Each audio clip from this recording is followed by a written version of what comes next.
Okay, so it's November 7th, 2018, and we are here in Madison at the University of Wisconsin to interview Professor Michael Berkowitz, who is Professor of Modern Jewish History in the Department of Hebrew and Jewish Studies at University College, London. Welcome, Michael.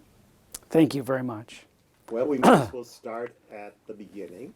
Where were you born?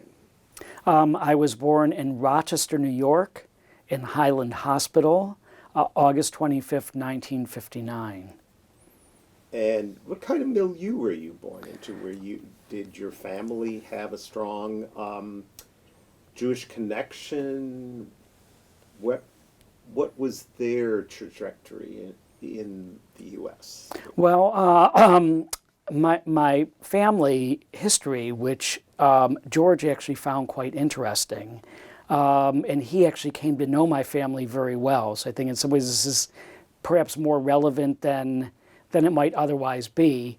I come from a working class family. That is, my father was a metal fabricator at Eastman Kodak Company, where he worked beginning immediately after the Second World War.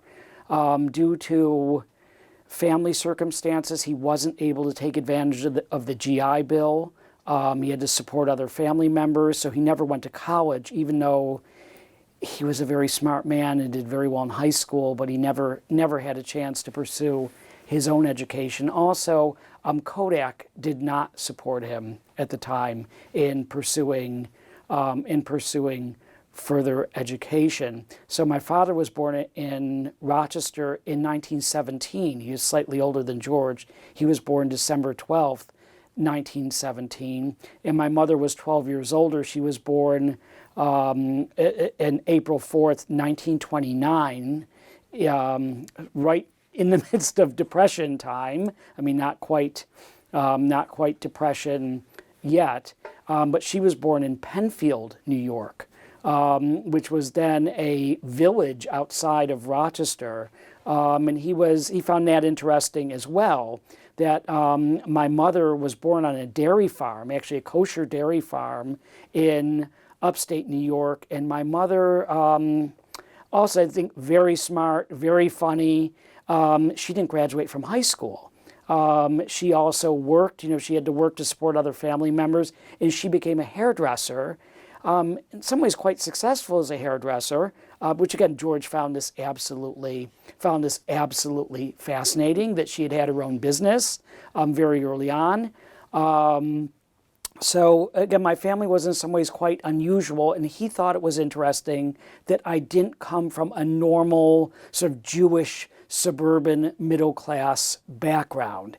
And he asked me endless questions about my family, at different times. When I first had an extensive conversation with him before I began my graduate work in November of 1980, and this just continued, and he was absolutely fascinated to hear about my mother growing up on a dairy farm, and he asked me other questions about her family, and I said that there were some family members who were not quite on the right side of the law, that my mother had a cousin who had a furniture store in Buffalo that was known to spontaneously combust, that when they needed insurance money, and there were other family members who were active during Prohibition, and at that point, he almost jumped out of his chair. This is, when he had an office in what's now the Mosse Humanities Building. He almost jumped out and he said, he said, "Do you know Jews Without Money?" And I said, "No, I hadn't yet heard of it." He said,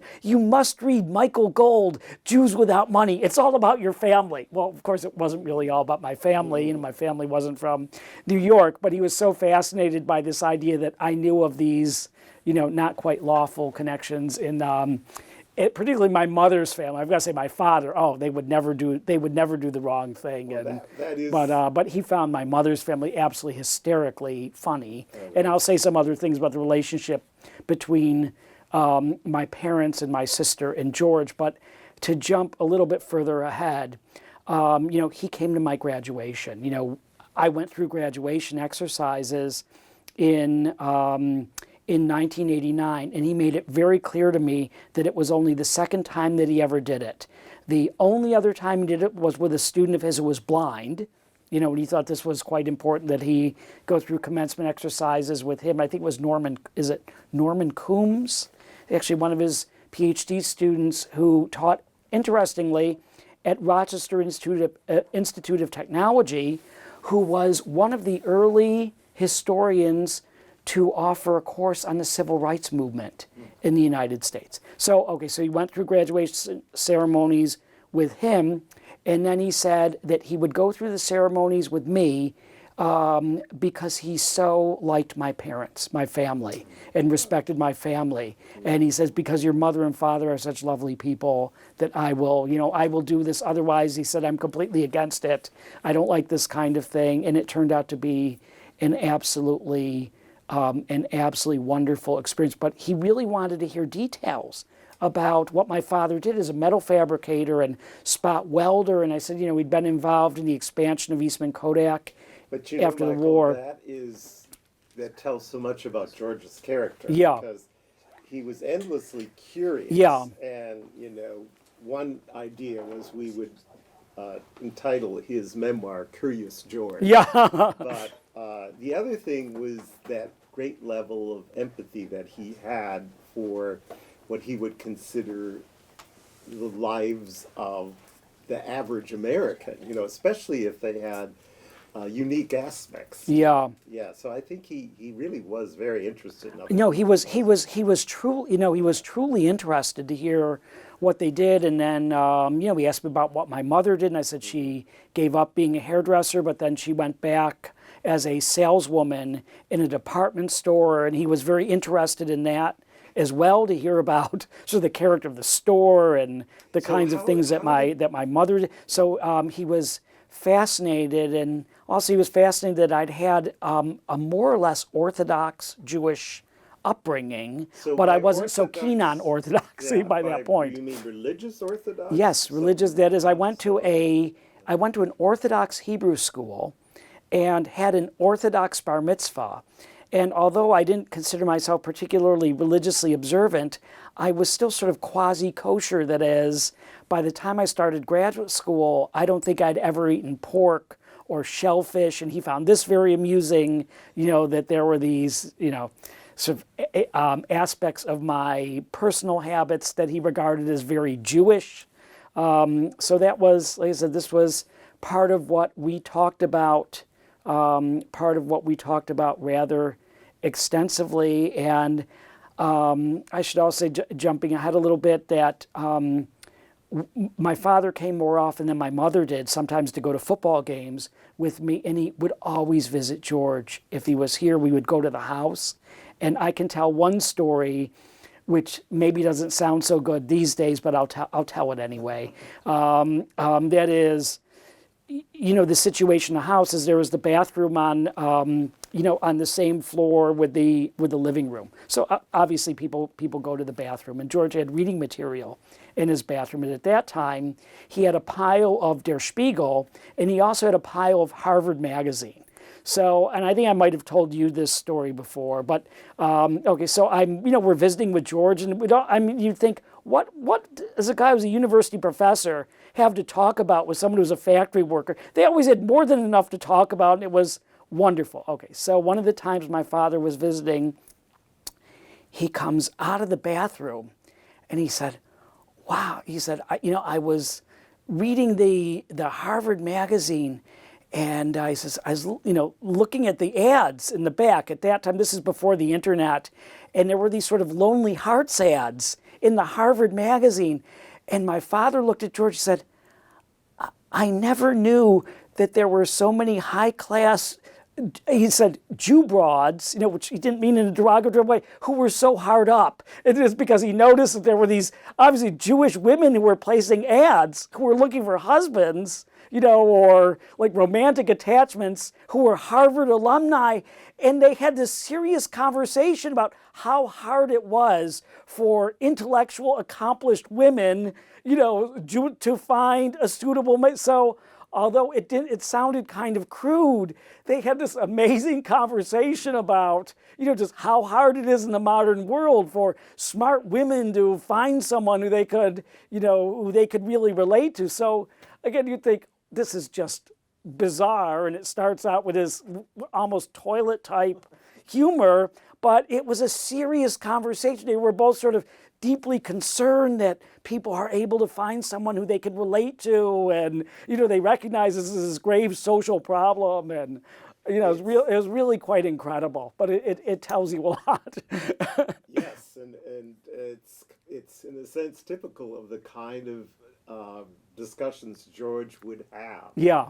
That they often went in that direction. Yeah. Yes, from a very intellectual to a very personal. Yes, unique approach. So your background certainly both stimulated your engagement with education. I'm sure your parents pushed that, but then also your engagement with Jewish studies. So where did you do your undergraduate? Well, I'm wearing the shirt here, wearing the top from my undergraduate college, Hobart College in Geneva, New York. And I'm from Rochester. Hobart is in Geneva. And I think like most people, my background, I assumed that I would go to one of the New York State universities because, they were the least expensive. They were good schools. I wasn't sure I could get into one of the more elite ones at the time. It was actually at that point, the university centers, that is Albany, Buffalo, Binghamton, and Stony Brook, were incredibly competitive to get into. But as it turned out, I applied to Binghamton and got in. If I'd known that, I probably wouldn't have bothered applying to any private universities. But I applied to 2 private universities, I've got to say, not really knowing what I was doing, to Hobart and Alfred University, and I wound up getting scholarship offers from both. And Hobart gave me enough of a scholarship that it was even less money than if I had gone to one of the state universities, even though it was expensive at the time. It was around $6,000, but I had work-study and scholarship, which increased over time. So that was wonderful, and I had a very, very good experience there at Hobart, which is in some ways really traditional liberal arts, and I really wasn't sure what I was going to do. I started out thinking I might major in economics or think about going to law school, but I heard some historians in our general education classes, particularly a British historian named Walter Rawls, who I'd say more than anyone sort of turned me on to history. And he did British history, but mainly European intellectual history in a way that I think did connect with the kind of approach that that George had. He was a student of Carleton J.H. Hayes at Columbia. So he was very interested in particular in nationalism. And I think that is really one of the things that wound up connecting me to George, even though it was another professor at Hobart, Michael Berkowitz, who was actually in the religion department and did Jewish studies. He was the one who specifically suggested that I look into the possibility of working with George at Wisconsin.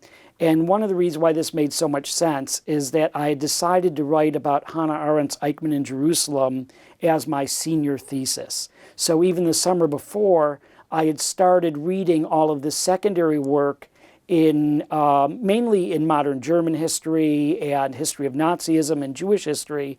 And in reading these secondary works was when I came to the conclusion that George's approach was the one that I found most compelling. That is, with particularly the crisis of German ideology, the way that he looked at popular culture and the relationship between popular culture and politics. I found this, again, this was in the This was in 1980. I found this to be by far the most compelling interpretation of all of the things that I was reading. And I thought that if I'm going to go on to do history in graduate school, this is the kind of approach I want to take. I want to do something that engages popular culture and its relationship to politics. And I was interested in nationalism as one of the most significant phenomena in the modern world. Of course, I would never know how wild it would go later on in my own lifetime. So I will give, I should, give Michael Dubkowski a lot of credit for that, for specifically pointing out George, which was seconded by Walter Rawls and some other people. And there was one other person, actually a couple people I should mention. I had courses with an American historian named Robert Huff, who was an excellent historian, who was especially attuned to historiography. And I think that that really put me in a good direction. And one of the books I most loved in my undergraduate time was Hofstadter's The Progressive Historians, which I still think is one of the greatest books that exist in all of history and historiography. I had a professor who did East Asian historiography named Sam Yamashita, and he also gave me sort of advice about applying to graduate school, and part of it was sort of negative in a good way. That is, he said, don't make the same mistake I did. He said, okay, in the end it worked out fine, but he said, I didn't really investigate as I should. He was an undergraduate, I think, at Macalester, and he applied to the major universities. He got into Michigan, which was wonderful, but he said the person who was doing Japanese history was a military historian, and he really wanted to do cultural or intellectual history, and he said it wound up being such a struggle, and it took him so many years to finish. He said, don't make the same mistake I made. And he said, make sure you apply to work with a specific individual. And he said, meet the person before you go. And he said, even if you have to borrow the money from me or someone else, make sure you meet whoever it is you will be working with. So I was living very close to the bone at that time. And, as I don't need to explain, my parents didn't have much money. But as it turned out, the main choices that I had for graduate school were either to work with George, here, which was wonderful, and, could not be more thankful that I did. My other main alternative was the University of Michigan, and it would be to work with Yehuda Reinhardt's. And that was before he left to go to Brandeis. So I made it a point of visiting both of them. And as much as I had a good experience visiting Yehuda Reinhardt's, it was a very different experience meeting and talking to George. And also, Professor Reinhardt was very honest. He said at that time he had been offered the position at Brandeis, and he said he wasn't sure if he was going to accept it or not, but he said he was confident that Michigan would hire a first-rate person in his place, if he himself left. And I was also, those are two very different approaches to history. oh yeah, two very different. But the main thing was I was quite sure I wanted to do something in German Jewish history, something that involved German Jews. So at that point, these were two of it was George and Yehuda Reinhardt, and I was also considering the University of Rochester, partly because of proximity. But there had been a student at Hobart who had gone on and done a very interesting PhD on the Jewish origins of psychoanalysis with William McGrath at the University of Rochester. That is Dennis Klein, who has since become a very good friend and colleague of mine. And Abraham Karp was there, who was an American Jewish historian, but supervised a lot of different work.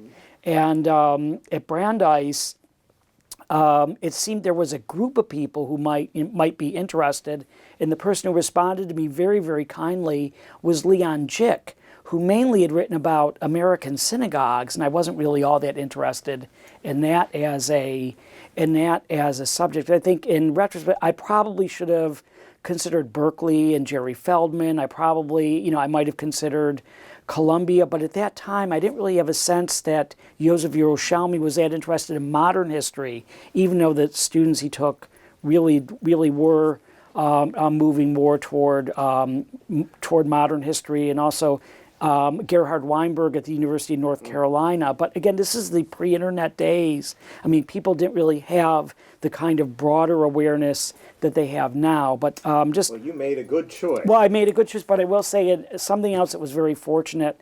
Because I was George's last student and his only student at the time, I developed really wonderful collegial relations with my colleagues at these other places who did exist, in more of a cohort. So I became very, very close to students of Gerhard Weinberg's from North Carolina. I became very close to students of Yerushalmi at Columbia, like John Efron, Michael Brenner, David Myers. I eventually came to know Elisheva Karlbach. I mean, there are some really wonderful, very, very wonderful people from that cohort. And then from Jerry Feldman, I'm Derek Penslar, who's one of my closest colleagues. So in some ways, I had the best of all worlds by being here with George. Okay, so we were talking about your undergraduate years, and you said you wanted to mention a few additional influences, and then we will get to Madison. Yeah, I just wanted to mention that there were some other very fine historians who I had courses with at different times. Is Carol George, who did African American history. She was one of the professors when I did a term abroad in London, which thankfully my Hobart paid for. Otherwise, I never would have been able to do that. Suzanne McNally, who was a Russian historian.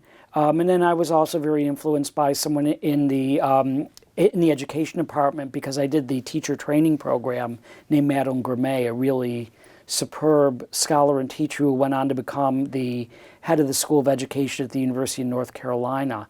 And I'm sure there are many others as well. And I also had some very good English courses, and that also helped influence me in the direction of cultural history. And it's obvious that you really took to education, and that this was your passion, and this opportunity that was given to your family. So, so you arrived in Madison. You did have some financial support. George had essentially stopped taking graduate students in 1972, and so, as you said, when you arrived, you were his only graduate student, still working on their PhD. How did you manage to get him to accept you as a student? Because he was really reticent to take new students. I wrote him about the possibility of working with him, and he initially wrote me back, and he said, I'm sorry to tell you that I'm going to be retiring, and that I've been spending roughly half my time in Jerusalem, so I won't be taking any PhD students. So I wrote back, and I said, without having any expectation that this would change, but he said, I would be happy to, continue corresponding with you to help you find the best place for you. That there are plenty of very good people out there, and I'm sure that you'll do well. And I wrote back, and I said, I'm not sure how interested I am in pursuing this, even though I think I will, because there really isn't anyone I was nearly as interested in working with as you. And I had no expectation that this was going to change. I said, but I do plan to keep you informed, and these are the places I'm still considering. And he wrote me back, and he said, oh, you shouldn't be, don't be distressed, and there are plenty of... Then he wrote me again, and he said, circumstances have changed. I've decided to postpone my retirement. So I would take you, and I actually hadn't even formally applied yet. But he said I would accept you, but there has to be at least in the beginning, a joint supervision with Sterling Fishman, because I simply won't be here to sign forms and do that kind of thing. And I think you'll find he is a most agreeable person, and and fine scholar, and so that was just fine for me. I mean, that sounded great, but he said that what he would require, though, is that I had to start immediately. He said, given that he was planning to retire, that I couldn't take a year off because I was thinking of either teaching for a year or maybe going and figuring out some way to improve my German, What maybe year spending was some time. this, Mike? This was in it was 1980 and I was graduating in 1981. So it was in 1980 that he decided that he was going to stay for an extended period in Wisconsin. So he made me this sort of offer that I would be accepted. Because he was thinking of moving to London, to Amsterdam. He was very tempted at that point in his life to retire and leave Madison. So somehow he must have made that decision that year to stay. Well, he definitely made this decision between the time, I believe that I wrote him in either August or September of 1980. And then, we were corresponding in September and October. And then eventually I came over I think it was over the Thanksgiving break in November of 1980. So it had to be in that window of opportunity. And what I would suspect, although I never really talked to him about it as much as I became very close to him, possibly it was Sterling's influence. It could be that Sterling helped push him to take another student. And again, Steve Oshheim had finished. He actually just recently I think he had recently published his book, or that was going all right at the time. I think Steve was at Reed then, or maybe he was just then going to Hebrew University. He was at Reed College, and he was at Reed College in Portland. And George had another PhD student who had more or less withdrawn. We had a very complicated situation who I became extremely close to, and still very, very good friend of mine, Joel Truman, who is an utterly brilliant man, and he's become very significant in the world of health policy. Originally here in Wisconsin, and then in New York State. So Joel was the person that I met, but I never knew what happened to him. Yeah, he lives in New York. He's got a very interesting life. He might be retired at this point, but Joel is one of the most brilliant people I've ever met. He had a 4.0 at Yale. I think as a German and history major in the days long before great inflation. Really incredible person. And he also worked with me a lot as I was doing dissertation drafts. He was amazingly helpful to me. And George remained very close to him. Right. And his sort of partner at the time, a woman named Gloria Levine, who's now deceased. And he was very close to the both of them. So it's in some ways it's kind of unusual that someone could no longer be the student of someone, yet they still have very good personal relations. I think that really says a lot. It really says a lot about George. Quite a few people actually who didn't actually finish, stayed in touch with George and actually had significant careers. So you arrived in Madison in 1980. What was Madison like? What was the history department like? In my time, and again, I would have to go through. Remember, this is before the internet, but I remember that the main rankings that people were concerned with were what was published in the Chronicle of Higher Education, and at that time, Madison was near the top in several fields. I don't know if it was number 1, maybe it was number 3 or number 4, but at that time, history, sociology, even economics was near the top of a number of these fields. So I think the 80s was actually, people always talk about the 60s, but the 80s was actually a very, very good time.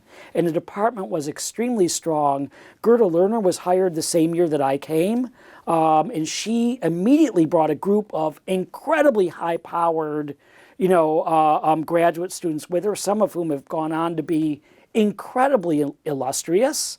So I'm very proud to say that I came in the same year with people like Nancy Eisenberg and Nancy McLean. I mean, these are real stars, people became great stars of the field, and other people were just, really in great, from there to say Jan van Sina had a group of great students. I mean, he was probably the leading person in African history at the time. At the time, even, Ted Hammerrow still had students then. He was still taking students.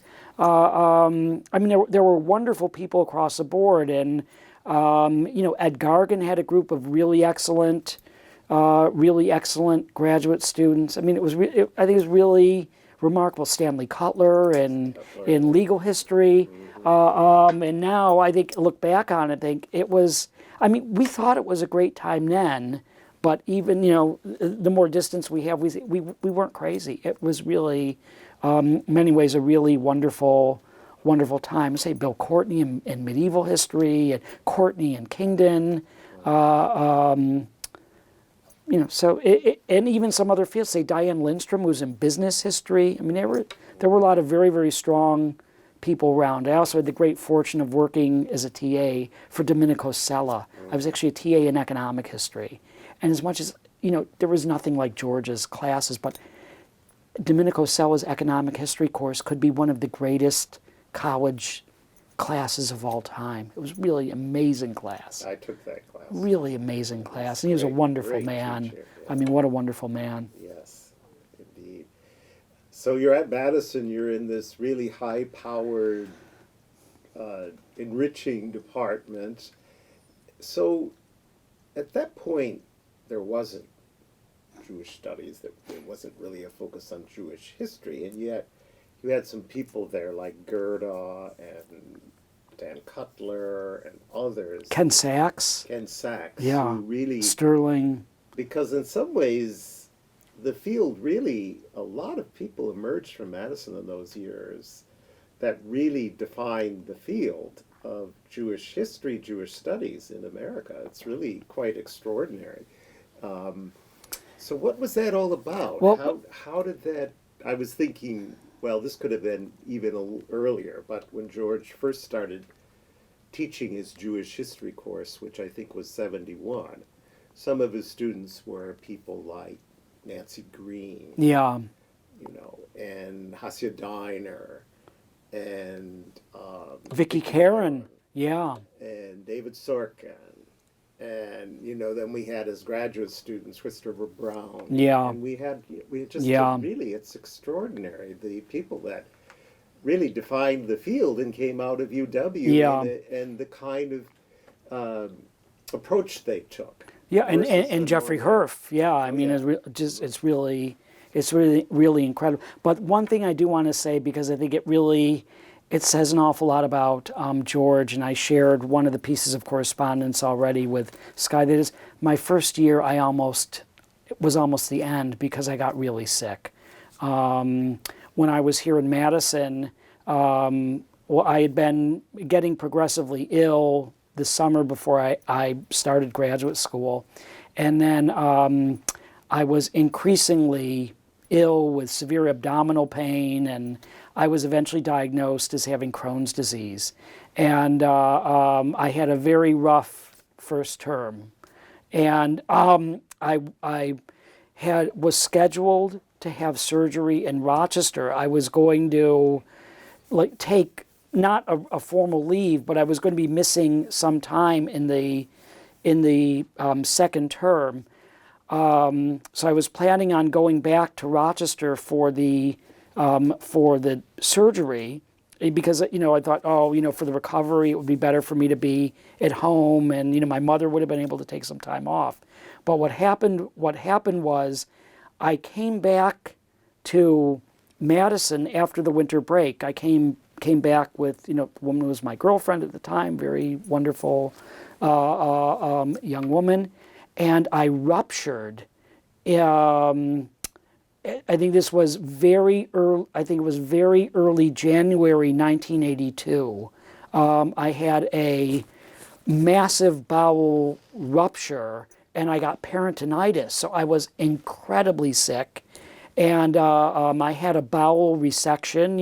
And a fabulous surgeon here, who I think is still around, named Eberhard Mack, and my doctor was David Solman, gastroenterologist. So I wound up having the major surgery here and missed a lot of time, and I thought I might have to just quit. I thought it was just too much, but I got a letter from George, who was then in Jerusalem, and I actually shared this where he said, you've done so well, you really shouldn't worry. In the grand scheme of things, this is not going to take that much time away. The most important thing is for you to recover. And then the funniest thing he said is, of course, George being the great atheist, he says, you're not responsible for an act of God, which I thought was utterly hysterical for him to actually write this. So that was, I've got to say, if not for getting that kind of support, I don't think I would have, been able to do it. And also that just, he called and he wrote, and he could not have been more supportive, as was Sterling. But I've got to say, it was really a very rough period. I had an ileostomy. I had a bag for either 6 or 8 weeks, and I was in Rochester for that recovery. Then I came back and I had my resection. I was put back together, and then after I was put back together, I resumed my classes. And it was really strange. Thinking about it now, I should have taken time off, or I should have taken some official leave. I didn't take an official leave, and part of the reason was because I had, although now it seems like such a small amount of money from student loans, as an undergrad, it was just a couple $1,000s, but I couldn't take time off because it would have meant I would have had to start paying back. Money. And I should also say I came to Wisconsin with a non-resident scholarship that, although there was tuition, it was extremely, extremely low at the time. And George made me the promise that as soon as it was possible to give me some official aid, whether either as a research assistant or the way the TA structure worked, you couldn't do it immediately, that I would be covered, and it worked well. But I also said I'm happy to work. I said I've always worked, and I found a job at the law school library, and then eventually I got a job as a tour guide in the state capitol, which I had for several years, which was wonderful. And my roommate Tom Carey was an undergrad business student, was working in the law school library. He helped get me the job in the law school library, which actually paid more than decently at the time, as did the job at the state capitol, which was wonderful and interesting. And George took my tour. He would bring people to take my tour when they came to visit. It was really quite amusing. Yes, I can imagine. Yeah.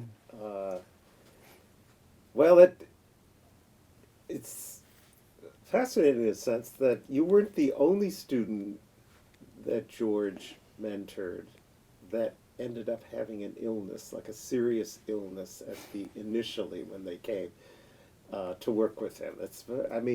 When you've had a 40-year career, but it is. I've noticed that from a couple of other people who had really serious. One was Seymour Drescher. Mm-hmm. And but anyway, so at this point in his career, George was, he had written on Jewish history in the 70s and German Jews Beyond Judaism. Did that come out when you were in Madison? No, it was a little earlier. I think it was a little, but that was the main along with Christ of German Ideology. It was really Germans and Jews. That was what really led me to focus on him. But getting back to the subject of why get another graduate student, I also think it was that I think he wanted to teach Jewish history, and he was concerned about having a TA or just even a grader, having someone who had some background or someone who he was comfortable working with. Because it was clear that he did want to do that again. It sounds and I like think he wound up doing it twice. Right at the right time, because he was deciding whether he actually wanted to retire, to move, and so that turned out to be very good alignment of people there. Well, going back to the first term, he offered an undergraduate seminar course, which met at his house. I think it was once a week. And one of the people in that course, Bernie Friedman, nice Jewish guy from Chicago, who had been a transfer from Tulane, became a good friend of mine, and he's to this day one of my dearest friends. And Bernie's, had a career in Hollywood and high tech, and he's published a book on the history of architecture. And I think he also considers himself a Mossian. And interestingly, his book was in the same catalog as mine from the University of Texas Press. So is Bernie, what's the last name? His name is Friedman, Bernie Okay. Friedman. And he's from Skokie. Wonderful, absolutely wonderful guy. And like I said, I really got to know him through this, through this class on sexuality. That it was Right. the subject of the Yes. class was. And that was one of the first. Yeah, it was really an classes. incredible class. And that, I think George probably was one of the first professors, probably in the U.S., to teach an undergraduate seminar on the history of sexuality. I can't imagine there were very many others that were doing it, but And I will say, I wrote the paper that he really liked, which had nothing to do with my graduate work. I wrote a paper about sexuality in the context of British imperialism in India. And I remember using the work of James Mill and this other thing. And although it was more a continuation of things I'd done as an undergraduate, I hadn't really found the topic yet for the MA or what I was going to be doing for the PhD. So I said, fine, write about what you're interested in for this undergraduate paper. But that turned out very well. And I would say that's never really gone away. Now I'm actually the editor of Jewish Historical Studies, the Journal of the Jewish Historical Society of England. So I've never really left that, having some interest in British history as part of what I'm doing. That went into the work on Zionism as well. Britain wound up being quite important there. so in the early 80s, George was moving into work on fallen soldiers, on monuments, and that was... He had already been working on the monuments before. I think Masses of Man was already out, but what he was writing, I think at the time, was nationalism and sexuality, or what became nationalism and sexuality, because I was actually a research assistant for him for that book. Even though I'm not thanked in the acknowledgments, but that's okay. Sometimes these things slipped him. But I remember at one point tracking down the publishing details on this book on, onanism and women, because he needed a publisher, a date or something, that he didn't write down all the information. I remember that was one of the things I had to do as research assistant, was to find sort of the final information for the footnotes for that particular book. So I know that's one of these that certainly came out in the time when I was here. That's right. In the early 80s in particular, that was what he was working on. Yeah. I think that book was published first in Italian in '84, and then by UW Press. That ended up being a very influential book, certainly. But so, what did you decide to work on? Well, I decided partly because of that, seminar that I had with him, and also, he was always interested in this figure who's now become kind of bizarrely mainstream, who was considered very marginal, Max Nordau. And Nordau is the kind of person he talked about over and over and over again.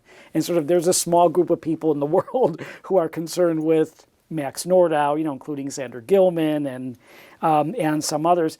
But not anymore. There was excuse me? Not anymore. He's really a major figure. Oh yeah, now a major figure, but George helped make him into a major figure. So one of my fellow students, actually a very nice guy named Zach Harris, who moved to made Aliyah, and he wound up, I don't know if he did a PhD, he certainly did a master's at Hebrew University, but he had done his presentation and paper on a play by Max Nordau called A Question of Honor. And I thought, it was a nice paper, and I started looking around, and I found that there really wasn't very much that was written about Nordau and Zionism. So I decided to do my master's about Max Nordau and the Zionist movement, which George thought was great, that there was definitely things to be said about Nordau Zionism and the early Zionist congresses, which there really hadn't been very much written on. So I thought this was a good subject, and that was how I found the topic for my PhD, because as I was doing the work on Max Nordau for what became the MA, which in some ways I'm still somewhat proud of. I think most of it holds up fairly well. It's not terribly embarrassing as far as some older work we do is. But what I found was that when I was reading the periodical literature, I was sort of amazed that there was so little there in terms of the substance of Jewish settlement in Palestine. That most of the population wasn't Zionist. There were these small colonies, but I was really struck by the fact that there were flags and songs and banners and national heroes and sort of a whole cultural apparatus that existed before the nation itself. So I decided to write on this, and what really struck me was the idea that the Zionists were committed to building a national movement even for the people who they didn't imagine as those who would populate the nation itself. That is, the movement as it was emerging did not think that most Jews would move from Central Europe or Western Europe or the United States, that it was primarily going to be for the Jews in Eastern Europe and maybe in other distressed places in the world. So I thought this is really rather fascinating that we have this eventually fully blown national movement which develops for people who aren't seen as the main national constituents in a normative sense. So that's what I decided to write about, which in some ways, sort of getting to maybe some later things we'll talk about, it made what I did weird, and in other ways kind of ahead of its time, because other people weren't really dealing with nationalism in that way. But in some ways, it was very Mossian in that I was dealing with myths and symbols, but it was myths and symbols of a nation that didn't actually exist and wasn't even that close to existing at that point. So that's really what made it go. And then that ended up being your doctoral. Yeah, that wound up being a dissertation. Okay. And I will say, the stupidest thing I ever did in my academic career was not following the entirety of George's advice. That is, as I developed the plan for the dissertation, he thought that it was good.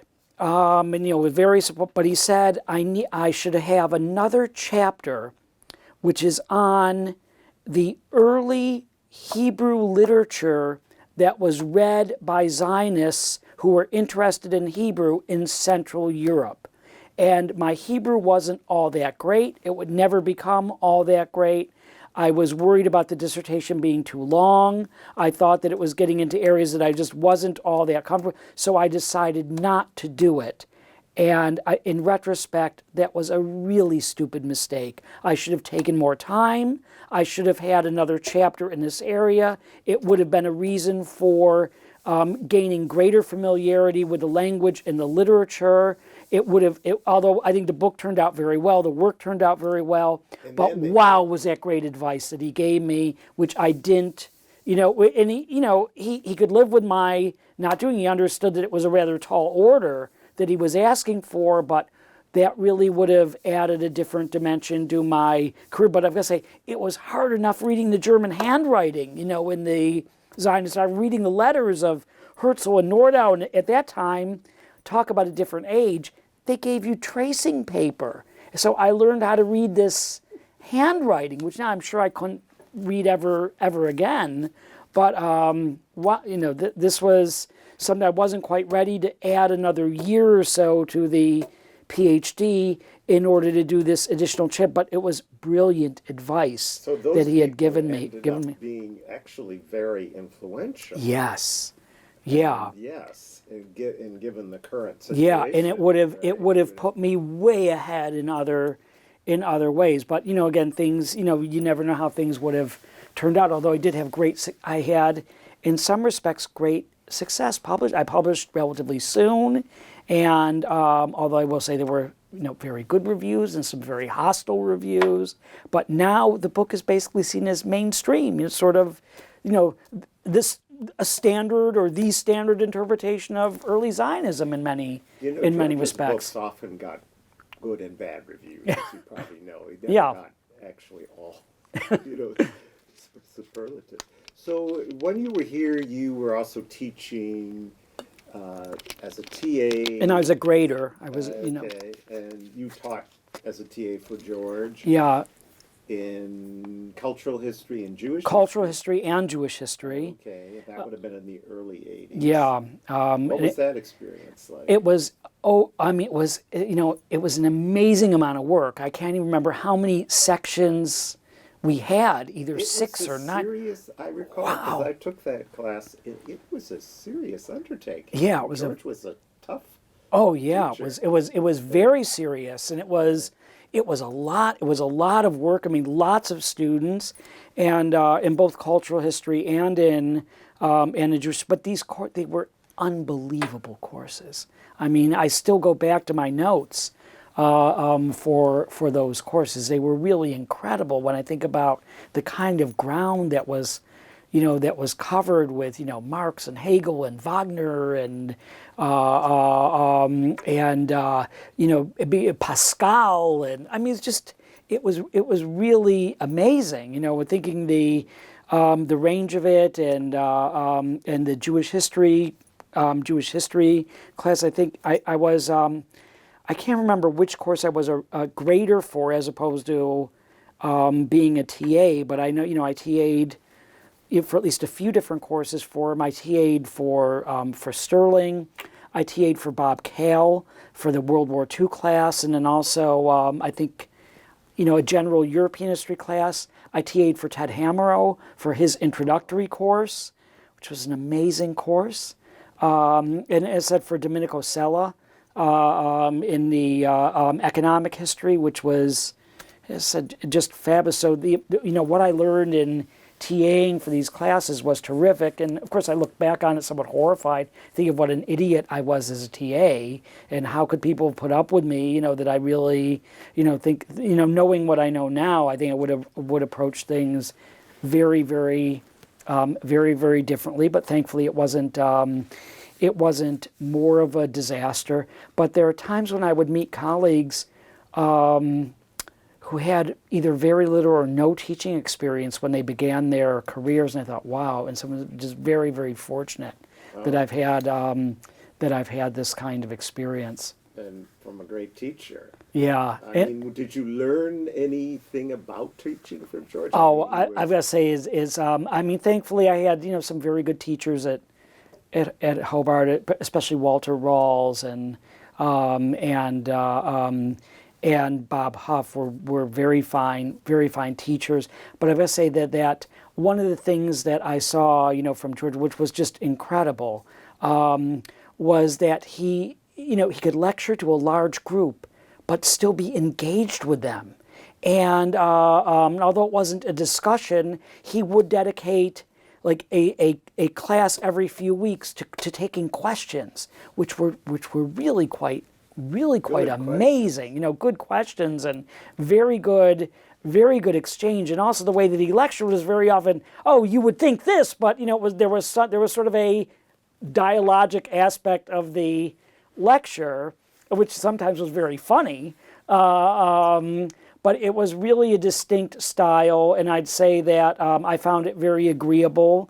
And hard to match. It's hard to match, and of course everyone develops their own. But I say for me, I prefer lecturing. That is, as opposed to, a more discussion-based thing. This is what I'm most comfortable with. And I will say that although I've had a great roller coaster academic career in many ways, I think I've been fairly successful at it. And I certainly enjoy doing it, and I enjoy the teaching. I think one of the things that people don't recognize, and I mean, one of the most important things I could say is he loved the teaching. He loved the lecturing. He loved the engagement with students, and it was clearly informed by his research. And when I would hear people say things like, oh, they're great teachers, but they don't have to be good researchers, or if somebody's concerned with their research, it means that they're not a good teacher. And I said, well, that's basically bullshit. That I think one of the things I saw with George Mosse and other people here is that the people who were the most outstanding researchers also were the greatest teachers. They were people who figured out ways to incorporate their research in their teaching. Otherwise And it's it not an becomes either-or boring. situation. Yeah, it becomes boring. You become burnt out. Yeah, you become burnt out. Otherwise, what's the point? So I think that this idea that there's some sort of separation, I find that utterly absurd. It's never really made sense to me. And I think my teaching has always been informed by the research, whether I talk about it really explicitly or not. And then the other thing that I think is important, and I'm not sure if George ever really articulated this, but I think in terms of the people who he was really close to, and I think sometimes, like same with my own kids, sometimes I think, oh, well, friends of mine invite me to give lectures, or I'm friendly with this person or that person, it's all very cozy. But I think what they don't understand is that you become close to people who you really respect. And very often the people you respect are the people whose work sort of complements what you've seen yourself in the archives, or when they have insights that actually illuminate something else. Like one of the reasons why I'm as sympathetic as I am to somebody who's quite a controversial figure, Tim Snyder at Yale, is there are some of the things he said that are quite controversial I've actually seen reflected in stuff I've seen in the archives. So I have sort of a special sympathy for, okay, he's a great historian, but it's like I will defend him, even though I think there are good criticisms to be made of his work, but there's something that he's doing that really connects to what I've seen. And I think George was the same way, that he connected to people who he saw, sort of figured out things that were connected to the stuff that he saw himself in the archives. Not just a matter, I like this person or that person. These are the reasons why we make the kind of choices we make in terms of who we're close to. It wasn't a profession for him. It was more a calling, and he expected other people to take this extremely seriously and engage with it at a very high level. I think that's really true. But I think he also tried out his own ideas. Oh, in his absolutely. teaching and formulated them in preparing lectures. And I think he used his teaching very much as part of his research. Oh, absolutely. Yeah. There's no question about it. Yeah. There's no question about that he incorporated that as, say, what went into the German Jews Beyond Judaism book, he did as classes. And of course, he loved to joke around by saying that, he's completely stolen from David Sorkin. But of course, David Sorkin would say that, well, he got a lot of this from George in the first place. Yeah. But so is your approach to Jewish history shaped by your experiences here, by George's approach, which tended towards a more universalist, complex approach embedded within the overall schema of European history? What was unique about George's approach to Jewish history that contrasts or complements others in the field during his lifetime? Because he had many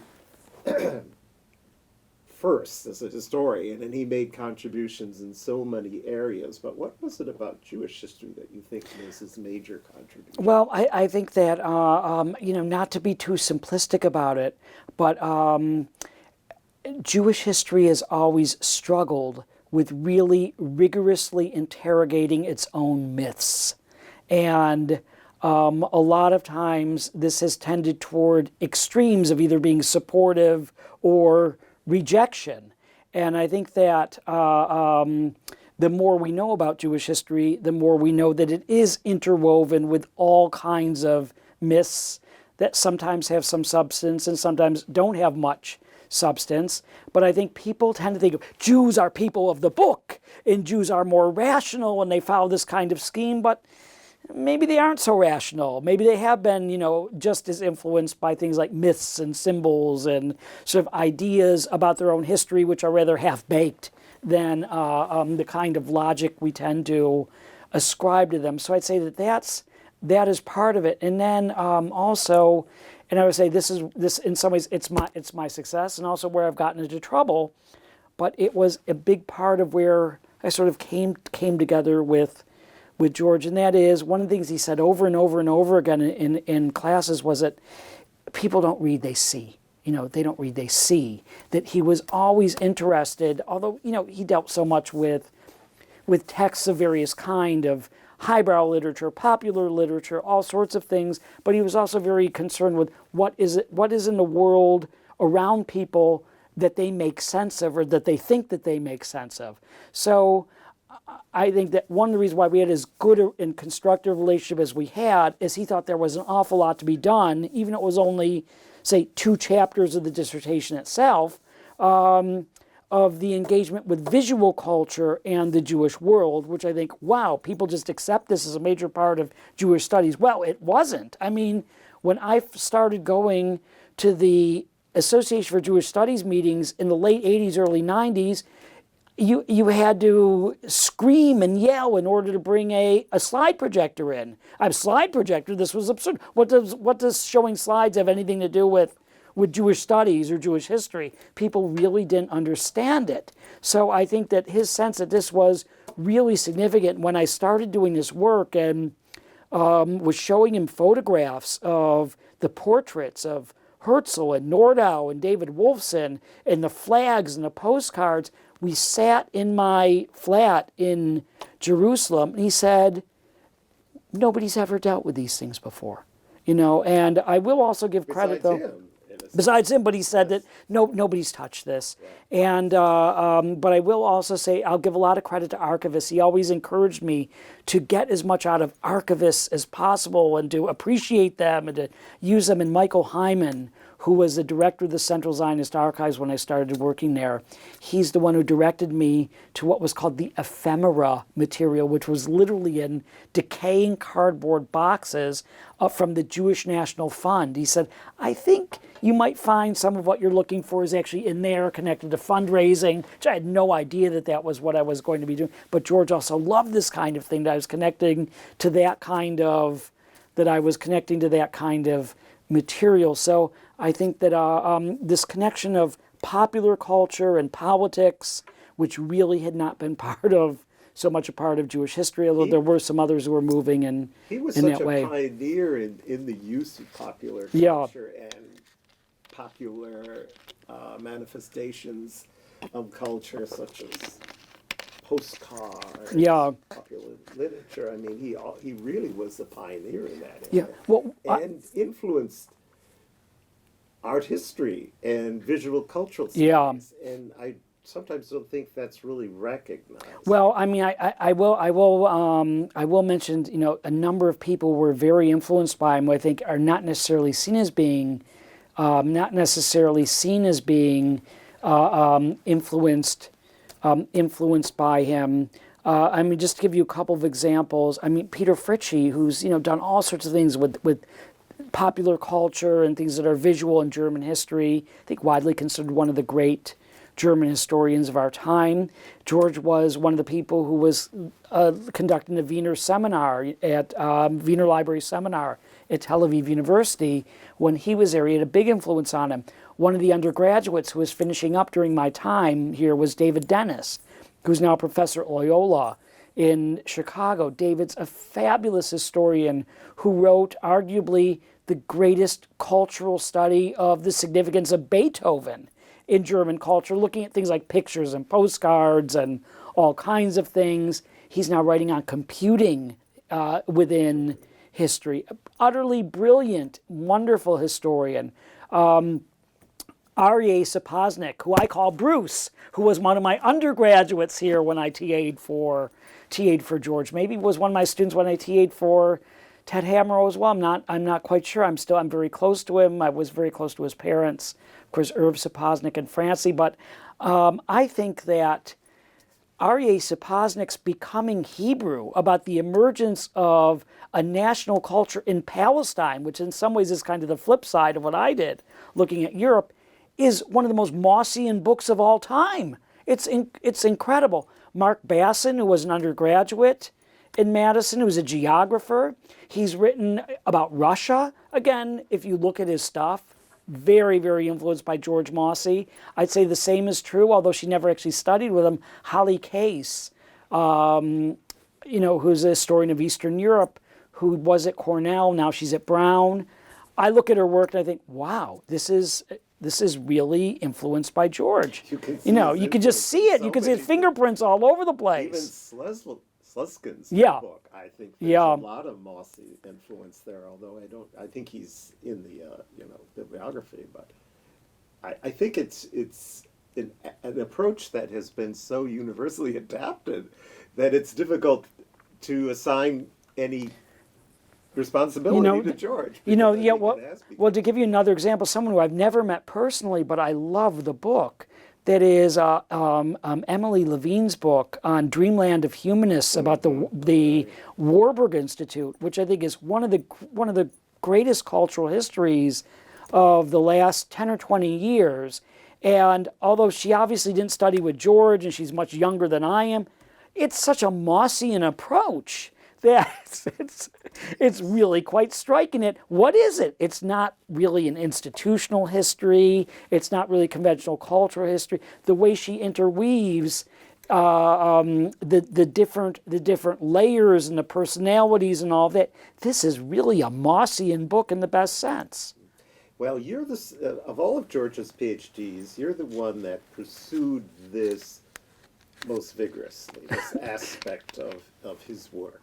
And your engagement with the history of boxing, of criminality, of photography, all of these really groundbreaking and fascinating areas that you worked in and are working in, came out of an aspect of George's work that was both scholarly but also was also accessible and very visual, which is the culture we live in now.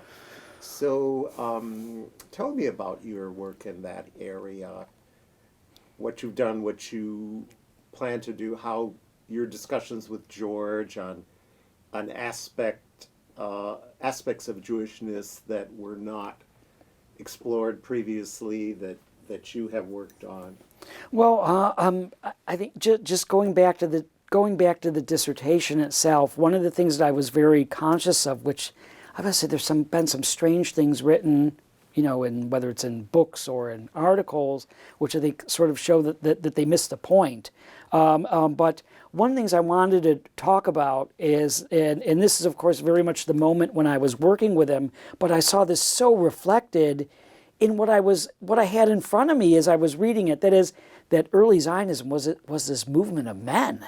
It was men, and they talked about masculinity and what this meant to them as, manliness and friendship, and it was almost too much. That it was almost as if, how could these people have been reading George Mosse, in the future? It was just, it was just so explicit in terms of how his analysis fit with this. So I wrote about Zionism, as this movement of Jewish men at this particular time. So I was very aware of sort of the gendered significance of it, and also in terms of how this was related to the portraiture and the graphics, and how this was really, how all of this was interwoven. So I did that, and then because women were far from unimportant in the Zionism story, I intended the second book to be a history of women in Zionism. But then, as I got more deeply into it, I saw that I was having grave problems with the standard historiography on the Zionist movement, which I thought really was not reflecting what I was finding in the archives. So I wound up writing, in some ways, more of a continuation of the first book as a second book that is. The second one was Western Jewry and a Zionist Project, which pretty much continued along the same lines, but I also came to the conclusion that you couldn't really separate Central Europe from Britain and America with discussing Zionism, because particularly during and after the First World War, everything changes, and they are much more interwoven than they were, in this earlier period, and you just can't disconnect them. They're always playing off of each other. They're always connected. It's more of one piece and increasingly separate from what was going on in Eastern Europe, although you could say, well, they were connected in very important ways. So I did that. And then as a third book, I did a more general book. I was invited by Sander Gilman to do a book in a series he was editing from Reaction Press in London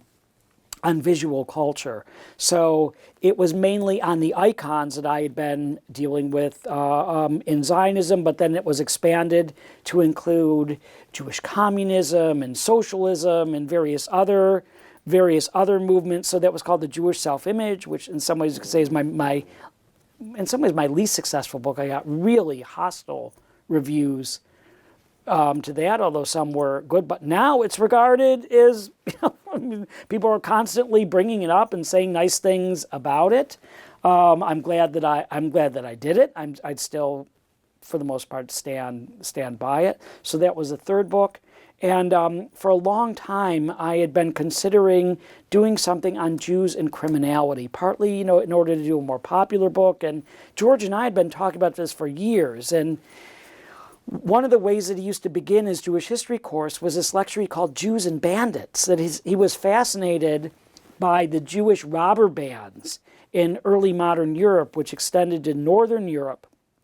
And he told me that he had had extensive discussions with Gershom Scholem about this subject. And Scholem had wanted to write about this himself, but then, he got a little bit diverted in this topic of Jewish mysticism, which sort of occupied his life. So I'd always been interested in that. And also George told me read Michael Gold, Jews Without Money, which is filled with prostitutes and pimps and all kinds of other characters.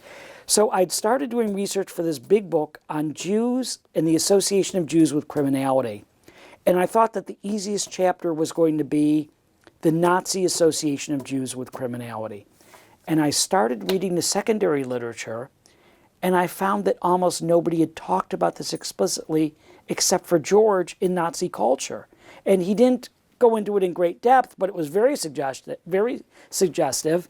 And I wound up doing this as a separate book called The Crime of My Very Existence, which was published in 2007 by University of California Press, which I guess I'm very happy with how this book turned out. And I wound up not writing the big book about Jews and criminality, although I incorporate this into my lectures, and maybe I'll go back to it at some other point. It got worked into the boxing and other parts. So I was certainly looking at the visual dimension of that, but there was a limited number of photographs that I could use for that book. So that was the fourth one. And I'd done edited work as well, and I was involved with this exhibition on in Jews and boxing. But something happened as I was working on that book, and this was after George's time. But I'd worked at Kodak. I'd always been interested in things that were visual. I worked in the film emulsion melting department. My father worked there. He was a good amateur photographer. I had a different sense of photography and sort of the constructedness of photographs and all of that than maybe some other people did. But then I learned something after George was already gone, that I was never able to share with him, that I found it that my own family had been involved in photography in Europe, that a branch of my family had been photographers. So it was after that point, after The Crime of My Very Existence book, that I turned to photography as a subject in and of itself, but in some ways it was really quite logical to do it because I had always dealt with photography with the work I'd done with George. And in some ways although I miss him terribly, I'm particularly sad that he didn't get to see this turn, because I think he would have been fascinated by this connection between Jews and photography, where I've basically continued. And so the fifth monograph I published was a book that was supposed to be a footnote to a much larger book on Jews and photography in Britain. I thought I'd be writing about Jews and photography, and mainly in Eastern Europe and Central Europe, somewhat in the United States. I thought that there wouldn't be much to say about Britain, and it turned out it's a 400-page book. Has that been published? Oh yeah, that was published by the University of Texas Press. This is the most yeah, recent that's the one most you were recent. yes. Yeah, that was the most recent, recent book. So I think that you could say there are certain continuities, but in other ways there's some. I've gone off in some different directions, and I've done increasing work on the Holocaust as I've traveled and spent a lot of time, particularly in Lithuania. So I've also gone back to that as a subject of research. But I'd say at the moment I'm working on three different, three different books, and have another one that's a little bit further off. But all of them have some kind of connection to, George. But it's just to give one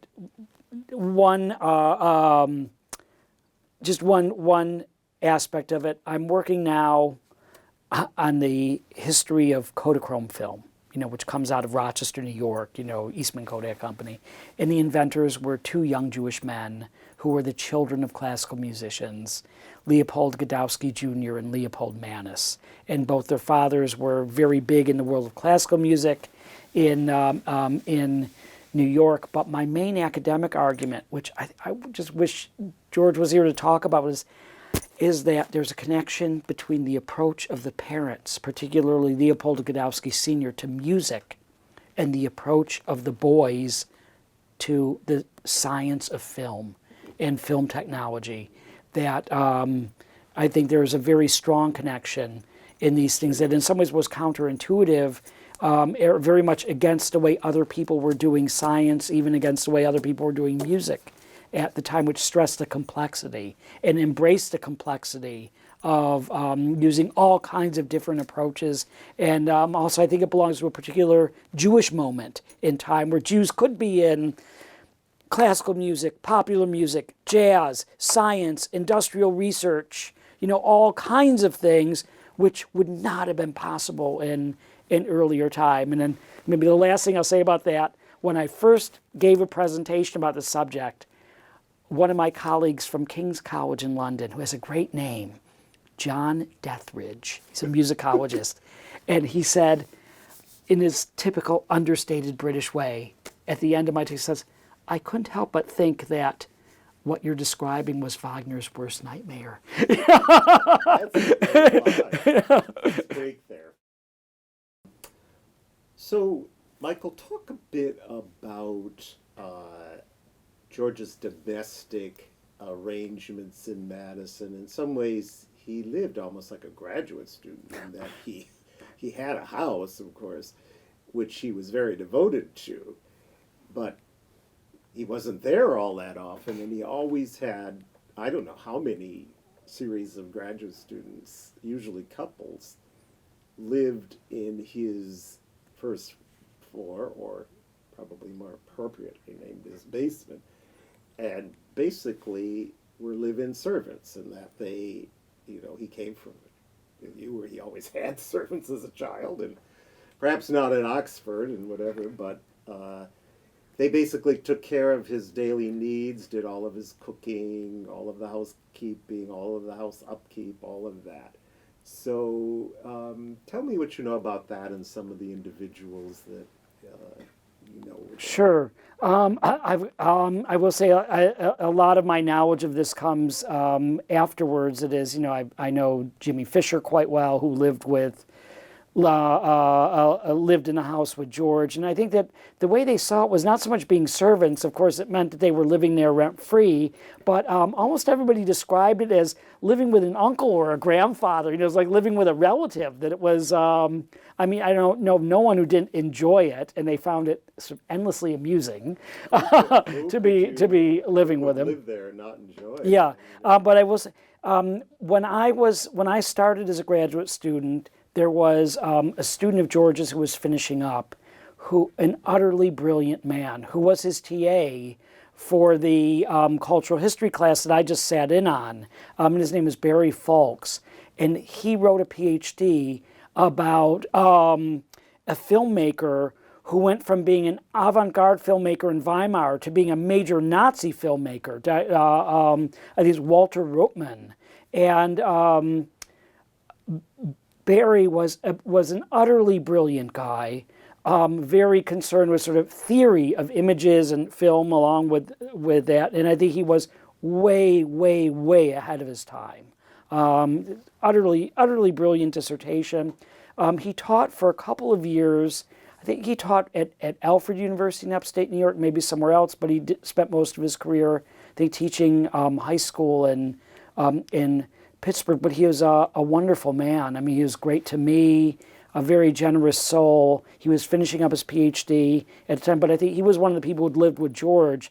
Maybe he was living with George when I first came here, but I was also very close to Elizabeth Panzer, who was studying, I think, with Bill Courtney, doing medieval history, but she lived with George with her husband, Mike, who was a medical doctor. Wonderful people. They're both originally, I think, from Wisconsin. And I think Elizabeth has become a lawyer. She's now a lawyer, I think, in Appleton, Wisconsin. She does family law. Just terrific person. I shared an office with her as a TA. And you should probably interview her as well about her life with, about her life living with George. It's a just wonderful person. And I want to mention someone who didn't live in George's house, but someone who was really part of that world, and it actually connects to what I was saying about my undergraduate days at Hobart College. One of the TAs I was very close to, one of my fellow graduate students here, was someone who was a few years ahead of me, and I will say I learned so much from the students who were ahead of me. And a woman named Maureen Flynn. She studied with Stanley Payne, and she wrote about the confraternities in Spain. I mean, really wonderful, mainly social and cultural historian and religious historian. She started out her career at the University of Georgia, then went to the University of Maryland. But for a number of reasons, this did not work out all that well for her. She wound up spending most of her career at Hobart and William Smith, my alma mater, and had a very, very good experience there. Her husband was also a Wisconsin PhD, who teaches at one of the wonderful private high schools in Rochester. Her husband is Bill Shara, but Maureen was absolutely wonderful. And I think that as she was going through the process of writing her PhD, and I remember reading how really clear and how well she set out her argument. I really learned a lot from her and from other people. One of my closest colleagues was Steve Kale, now very close friend of mine, teaches at Washington State, who studied with Ed Gargan. Also, Bud Burkhardt, who's now sadly died way too early, also a student of Gargan's. But I'd say Maureen really occupies sort of a special place. She died way too young.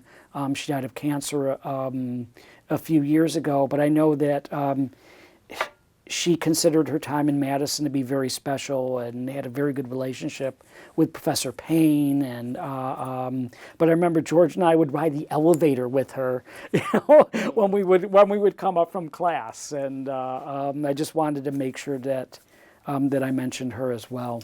So tell me a bit about your own academic career. You were hired initially, was it at Ohio State, your first position? No, like so many people, because I was sort of running out of money, and the way that the system worked here is you only had so many years where you were supposed to be a TA, and I hadn't quite finished. So my first job was at St. Lawrence University in Canton, New York, in upstate New York. And it also worked out because Lori Barron had been teaching there, and Lori got the position at San Diego State from St. Lawrence. So I wound up sort of taking over for Lori, even though not quite. It was a one-year position when I first took it. In a lot of ways, it was a great place to get have a first job. That is, I got a lot of great teaching experience, but wow, teaching a lot of courses. I think I was teaching either 3 or 4 courses a term, not having yet finished my PhD. Very isolated place in upstate New York, but I'm in a lot of ways very thankful for that position. It was in a great many respects a good start for me. It was a known place. It's a place. It is on the academic map, not say hopelessly obscure. But from there, I was offered a postdoctoral fellowship at the University of Judaism. It's now called something else. It's now called the University of University of American Judaism, or American Jewish University. Anyway, at the time, it was the West Coast branch of Jewish Theological Seminary of America, and I was offered the chance of staying at St. Lawrence, another year, even though I hadn't yet finished the PhD. But I had, when I think about it, I was really greatly fortunate. I had a choice. I had two offers of limited term positions while I was at St. Lawrence. In addition to being able to stay there, for a number of reasons, was not all that keen on staying. But I had a job offer from Gratz College for a 1-year position in Philadelphia, which is one of these colleges of Jewish studies. And there was an interesting president of Gratz College at the time named Gary Schiff, and I've lost touch with him. I don't really know what's happened to him. I should just Google, look him up and see what's happened to him. I haven't heard of him in many years. But then I had an offer for a 2-year postdoctoral fellowship at the University of Judaism, and I had a long talk with George about this, and he said I think you should take the postdoctoral fellowship at Los Angeles. And one of the reasons for this is it wasn't very much money, but they gave me housing. That is, they were giving me an apartment that was part of the terms of the fellowship, actually on campus.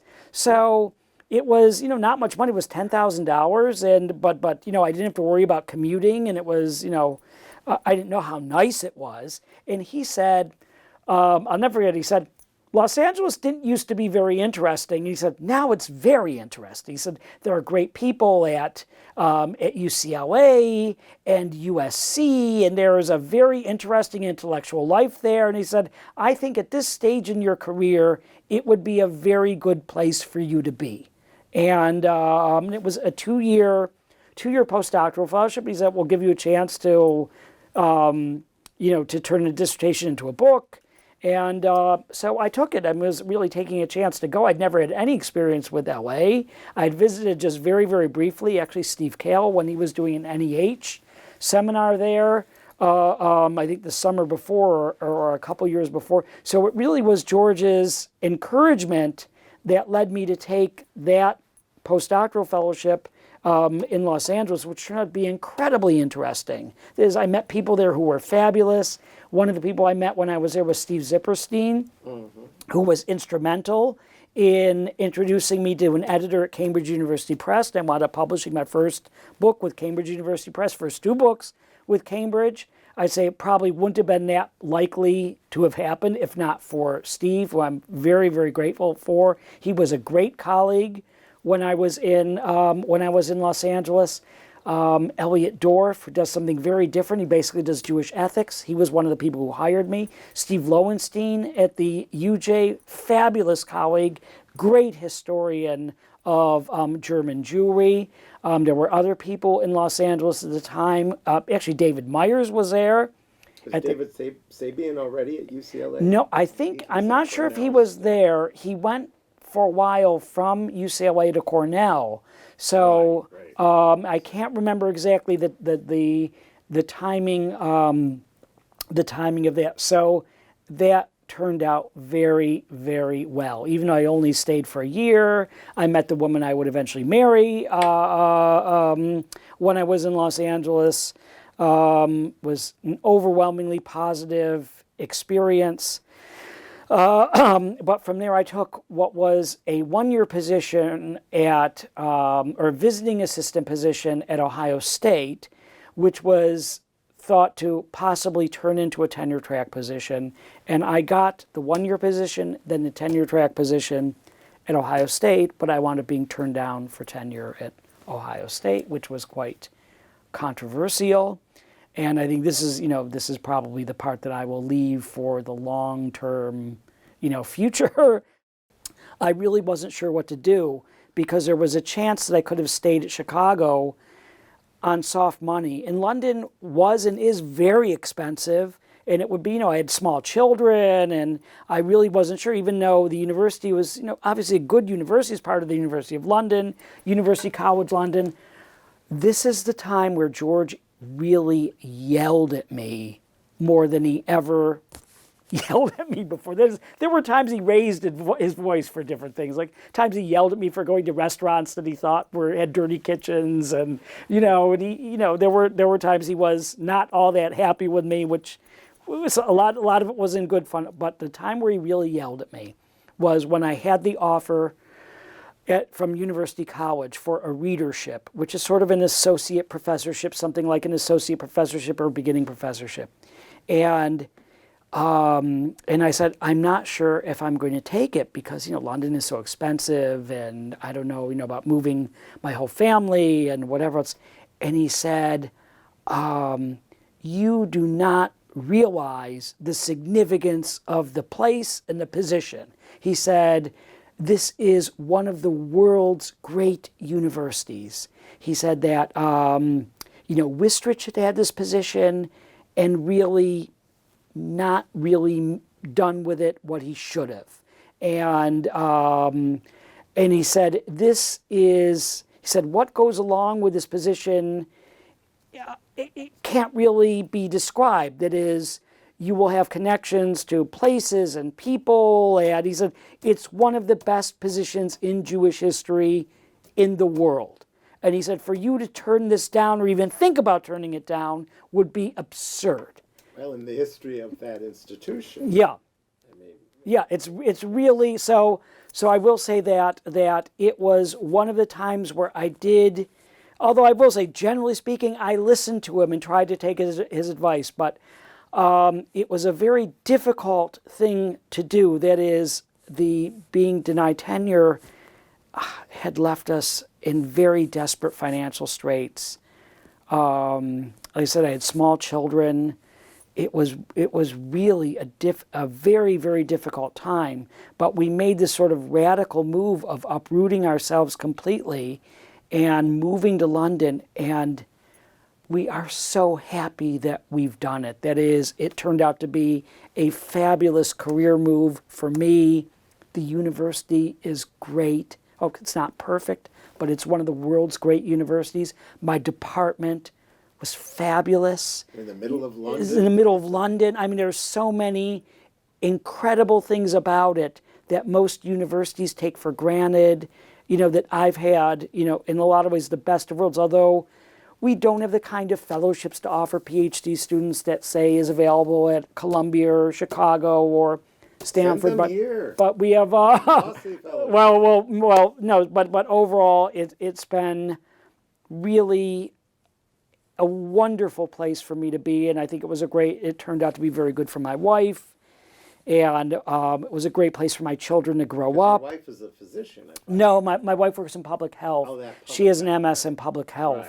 Right. And she's had, generally very, very good career in a very good career in London. Although we're not like normal Americans, with a big house and two cars, and we've lived more like students in that way. So then you engaged with Jewish studies in Britain as it developed. I mean, University College London, of course, has a long Jewish association. So you had that behind you, and then I would assume there was resistance, but a kind of blossoming of the field, and in the face of probably conservative academic culture, probably anti-Semitism, I mean, we won't go into the case of George's cousin Werner versus George. I mean, one went to England, one went to the university, I mean, to America and the University of Wisconsin, and their careers were, and the personalities in their lives took very different directions. Yeah. But, so the cultures are very different.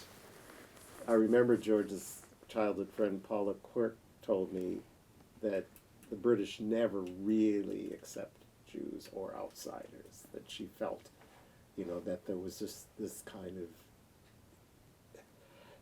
inborn sense of superiority amongst, and insularity amongst the British. So did you experience Well, I think this changed over time, and also I was in a very unique situation. That is, University College London was founded as sort of the anti-Oxbridge. You know, it was the first place where Jews and Catholics could go to get degrees.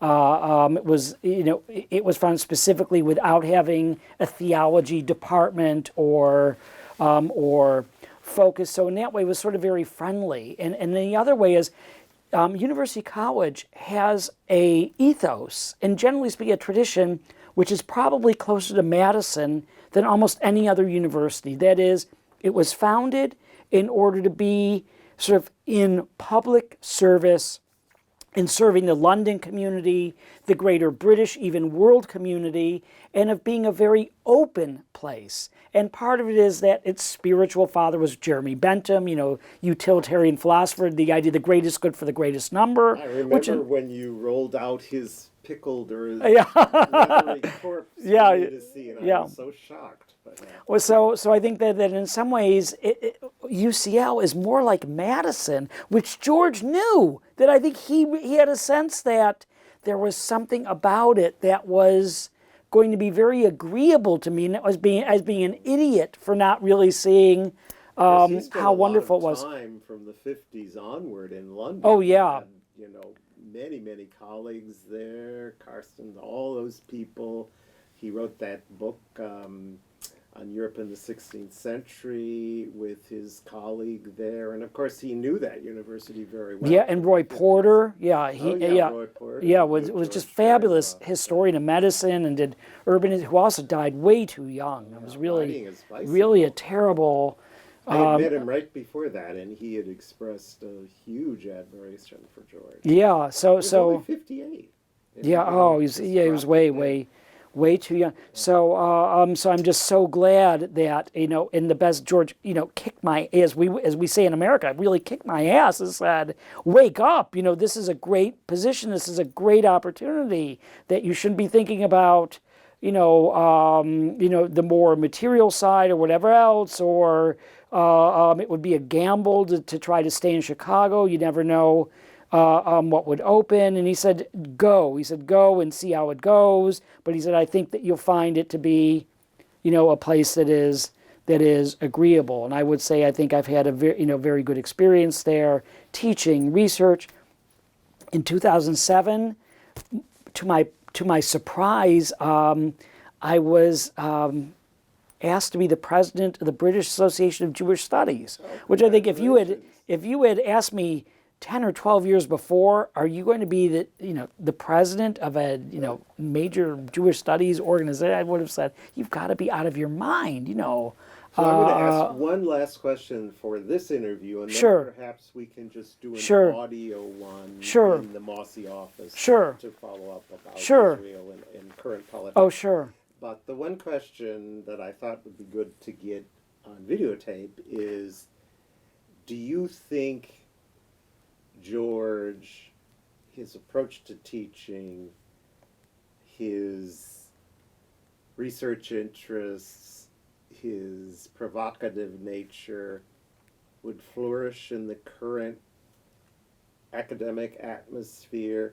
History as a field has changed so tremendously, but also the academic environment and the relationship between professors and students has changed so dramatically.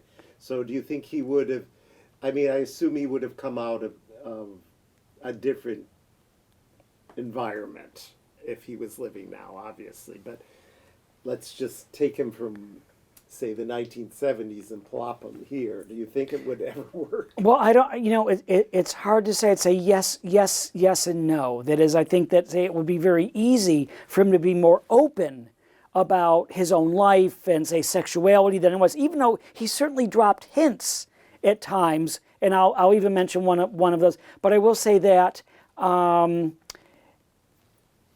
the kind of influence that he had on students, that he would have figured out a way to do it. That I think that he was just such a great teacher, just such a alive mind that, when we think about somebody like Andy Bachman, who's become, one of the, as George was saying, one of the leaders of the Jewish people. I mean, he's really one of the great Jewish leaders of our time. His generation. I mean,